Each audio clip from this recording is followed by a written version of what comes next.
Greetings, ladies and gentlemen all over the world. My name is Unoma Teresa Aniesi, otherwise known as Desi Aniesi. Okay, so I am an indigenous of Anam in Anambra West local government area of Anambra State. So I'll be mixing this video with English and Igbo so that those who don't understand Igbo can understand our own stand in the current affair that's going on, in particular concerning Junior Pope and other Nollywood actors. Right? First, I want to address our people with respect. Those who are arguing that the incident didn't happen in Anam, there is nothing wrong in attributing the incident to have happened in Anam River, because River Niger is simply the boundary between us and Delta State, Asaba in particular, right? So the whole of Ndi Anam are laid by the river bank. That is Umuikwu Anam, Umudoro Anam, Orometiti Anam, and Umuenweloma Anam are all on the river Niger side of Anambra State. So there's nothing wrong saying that the incident happened in Anam River. Anybody can attribute it to Anam River or Delta River, right? So that is that. But what is not correct is those who are saying that Anam people said that those who drown in our rivers must be buried by the riverside. That information is false. It is not correct. I was born and bred in Anam, like Ogaineto, right? Open the like this. Iafu, able-bodied men, Anam also with energy non-stop, as in everybody. Non-stop. It joke even them and I say, hey, they are and they will be running non-stop to the person's father's house or the person's house. And then you see the women behind running, trying to catch up to these able-bodied men that carried this disease. In Anam, if someone dies in the river and divers were not able to catch up to get him or her, give it 24 hours, the person will float. Either 24 hours or in 3 days' time, definitely the person will float. And then immediately we fetch the person, the carriers run straight to the person's house to be buried. We don't have such culture or custom or tradition. It has never existed. It is not existing even right now, right? So to get the information correct, I've also put calls across to some of the stakeholders and the elders in the village, which one of them I'm going to play our audio conversation because he consented that I put it to the public, his own account, right? So even we that are Ndi Anam, we our community-based NGO called Anam Transformation Movement, anytime we are having our movement in group that involves speedboats, we are always kitted in our safety wears. Okay, just look at this.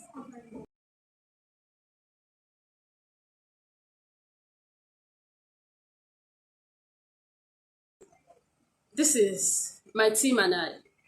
We are Ndị Anam. We can swim, but we don't take safety measures lightly.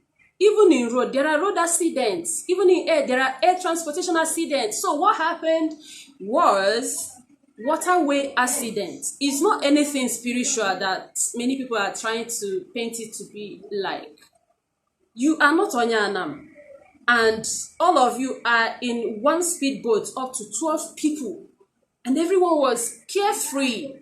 You are not kitted in safety wears. No life jacket was provided for everyone. Accidents can happen anywhere, even in our road transportation. That is why you see road safety. Anytime some people that are so carefree, if you see them buckling up, trying to fasten their seat belts. All these things are for your own safety. It's not for any spiritual thing or anybody's culture. So the people saying that it's Anam culture, that Anam people said, who said? Who said where? And on whose name? Or you went to anybody that's doing any business and the person tell you that you must bring 2 cows and you come outside to say that Anam people said. We did not say so. I've called the 8 communities in Anam. No community has said we said this. So whoever told you to bring 2 cows or whatever they asked you to bring for sacrifice or else you bury the person by the riverbank, that is not the stand of Anam people. And I also heard that 2 actors were buried by the riverbank. What side of the river? Is it Anam side or Delta State side, Asaba side, or Onitsha side of the river? Because River Niger spans from both Anam, Delta, Onitsha, down to Oboro and other riverine areas. So which side were these lads buried? So I also want to use this opportunity to say that God should give the young widow of Junior Pope the grace to carry on with the family, because I lack words to say what she's going through and the future of the kids. And also to our sister that is the producer of the movie, I also pray for grace, because what you are in is not a child's play, right? But in all things, Anam people did not say anybody bring anything for any sacrifice. Thank you.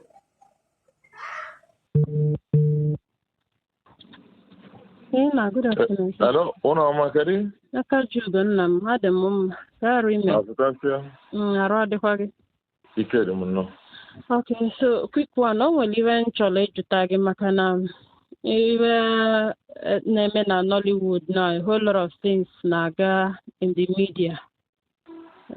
So as onion abo even history of the true account of something I always come to you. So I'm jogging ogembu mobone na mwenwebu tradition of onwuru na mil na onu mil. Well, there's nothing like that at all. Okay. Nothing like that.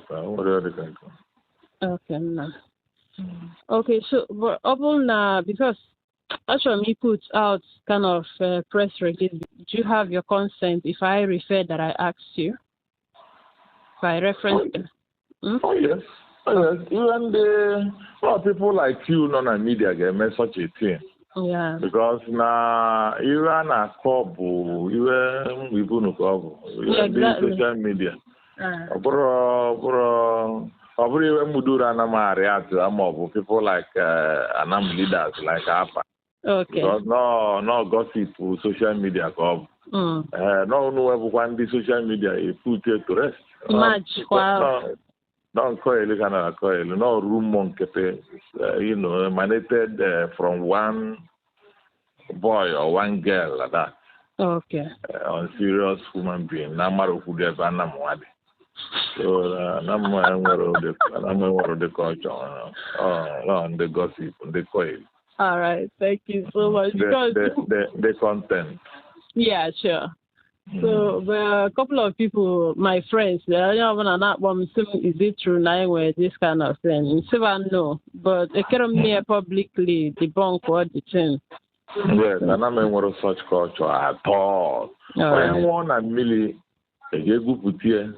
Often that day, telling the following day, 24 hours, those only took a bully again, even Anam. Okay. So, growing up in Anam, I'm a more guy and make at a color of you, blues, marana, bavu, man on as well as also as we go tell on Ulona Mill. Of course. So I just want to make sure our generation need to stay the tradition. They want Madonna on a motor accident. They are going a water accident. When you have accident, accident in Miladroiche. Then I saw spiritual something, not even something. I saw that boat. All carelessness about this young man. Yes.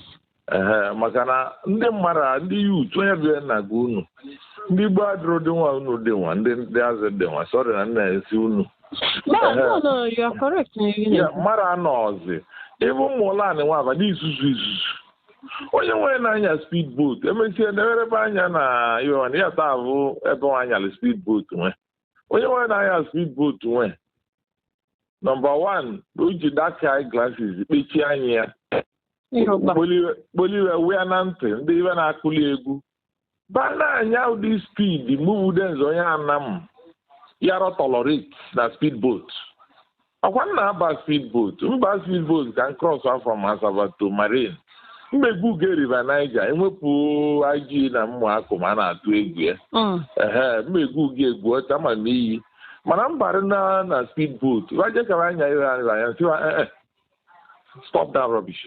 Okay. Then onye nwe cool down onye awazi otu ma ọga nke ọdịgo mma nche ọdịgo mma. You understand na? Yeah. Maka na anything speed udunwa speed ga-eme mara awụkwatara obele iwe ma ọ na-anya moto speed adịrọ mma ụdị aka ọ dịkwa na nke mmiri ijiri oke speed o nwere ụdị ihe gị jam wave mmiri o nwere ebe wave na-adịsọ wave akpali ada ọ dịchaba na anata mgbe akpali na-atụ maka na abụ mgbe oge iwe na speedboat na-ebenye elu ijiri speed wee jam that wave yes ọ na-atụ and agwala ndị na-amarọ mmiri kwajuo ụgbọ ndị nkịlịka mmụọ owu na-akụ mgbịrịgba n'ebe nwe ya gosiri gị na ba drọ careful ogolo anyị bụ ndị Anam banya n'ụgbọ na anyị na-adị there are certain things you don't do anyị na-azọrọ ọka n'ụgbọ maka na o nwere iri ma ụgbọ ekpu uni ma ị na-ebe niile na-amụ hwa na-akụ mgbịrịgba na-eme ebe dị iche iche onye nwe na-anya ụgbọ nwaanyị kpọrọ egwu wee na ntị ya nwee uche ya dịrọ n'ebe nwe and ụgbọ ọkpụ ndị na-amara ihe anwụrụ ụdị nwaanyị dịsi ọmanụ nwụrụ ibe so no carelessness butelie